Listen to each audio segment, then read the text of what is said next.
آج ہم بات کر رہے ہیں پاکستان کی سیاست کے ایک بہت بڑے ڈیولپمنٹ پر۔ حکومت نے تحریک لبیک پاکستان یعنی ٹی ایل پی پر ایک بار پھر پابندی لگا دی ہے۔ تو چلیں ذرا تفصیل سے دیکھتے ہیں کہ آخر یہ سب کچھ کیوں ہوا اور اس کا مستقبل کیا ہو سکتا ہے۔ اچھا، اس پورے معاملے کو سمجھنے کے لیے ہم اسے کچھ حصوں میں دیکھیں گے۔ سب سے پہلے تو یہ کہ یہ نئی پابندی ہے کیا، پھر ان واقعات پر نظر ڈالیں گے جو اس کا سبب بنے، اس کے بعد دیکھیں گے کہ حکومت کا سرکاری موقف کیا ہے، اور آخر میں جو سب سے اہم سوال ہے، ماضی کو دیکھتے ہوئے کیا تاریخ خود کو دہرانے والی ہے۔ تو بات ہے اکتوبر 2025 کے آخری دنوں کی، جب پاکستانی حکومت نے ایک بہت بڑا اور آپ کہہ سکتے ہیں کہ ایک فیصلہ کن قدم اٹھایا۔ ہوا یہ کہ پنجاب حکومت نے ایک سفارش بھیجی اور وفاقی کابینہ نے بغیر کسی اختلاف کے متفقہ طور پر ٹی ایل پی کو کال عدم قرار دے دیا۔ لیکن یہاں جو سب سے دلچسپ بات ہے نا، وہ ہے حکومت کا سرکاری جواز۔ انہوں نے اس پابندی کے لیے بہت ہی سخت زبان استعمال کی ہے۔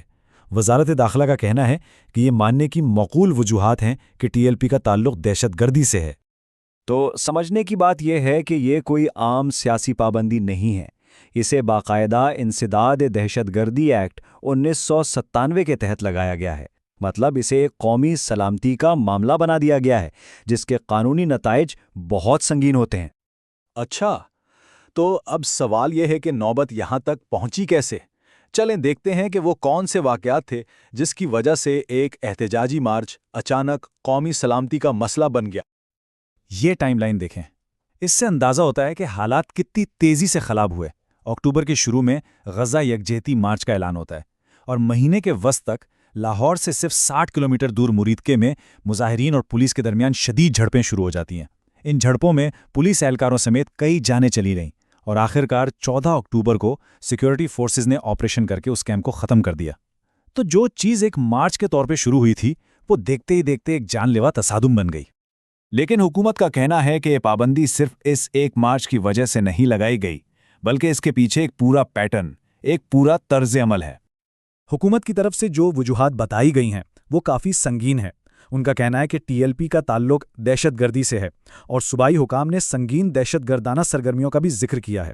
اس کے علاوہ ایک بہت اہم بات، 2021 میں ایک امن معاہدہ ہوا تھا۔ حکومت کا کہنا ہے کہ اس کی بھی خلاف ورزی کی گئی، اور پھر 2016 میں جب سے یہ جماعت بنی ہے، پرتشدد مظاہروں کی ایک لمبی تاریخ ہے جس میں امن و امان کی صورتحال خراب ہوئی اور جانیں بھی گئیں۔ لیکن اس پوری کہانی کا سب سے حیران کن پہلو سمجھنے کے لیے ہمیں تھوڑا ماضی میں جانا پڑے گا۔ کیوں؟ کیونکہ یہ سب کچھ پہلے بھی ہو چکا ہے۔ جی ہاں، یہ پہلی بار نہیں ہے بلکہ یہ دوسری بار ہے کہ ٹی ایل پی کو کالعدم قرار دیا گیا ہے، اور یہی وہ حقیقت ہے جو اس پورے معاملے کو بہت زیادہ پیچیدہ بنا دیتی ہے اور مستقبل کے بارے میں ایک بڑا سوال کھڑا کرتی ہے۔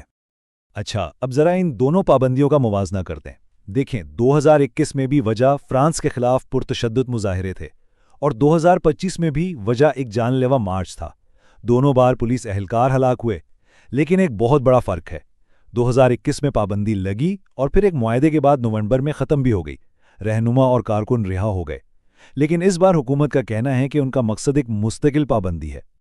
حکومتی آفیشلز اس بار بہت واضح ہیں۔ ان کا کہنا ہے کہ اس پابندی کو ہر حال میں مستقل رکھا جائے گا۔ مقصد صاف ہے، ٹی ایل پی کو سڑکوں کی سیاست اور قومی سیاست دونوں سے باہر رکھنا ہے۔